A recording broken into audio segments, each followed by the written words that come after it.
ಹಾಡು ಮುಟ್ಟದ ಸೊಪ್ಪಿಲ್ಲ, ನಿನ್ನ ಮೆಚ್ಚದವರ್ಯಾರಿಲ್ಲ.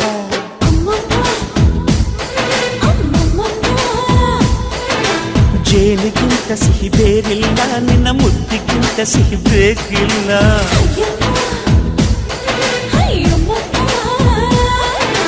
ಕಣ್ಣು ಕುಕ್ಕುವ ಬೆಚ್ಚಿ ಬೀಳುವ ಅಂದವಾದ ಹೆಣ್ಣು, ರುಚಿ ರುಚಿಯ ಬಾಯಿ ಚಪ್ಪರಿಸ ಸಿಹಿಯಾದ ಹೆಣ್ಣು. ಅಯ್ಯೋ ತಿಂದು ಬೇಗಿದರು ಆಸೆ ತೀರದ ಪಂಚಾಮೃತ ಇವಳು. ಅಮ್ಮಮ್ಮಮ್ಮಮ್ಮೋ ವಯ್ಯಾರಮ್ಮಮ್ಮಮ್ಮೋ ಅಮ್ಮಮ್ಮಮ್ಮಮ್ಮೋ ನೀ ಸಿಂಗಾರಮ್ಮಮ್ಮೋ.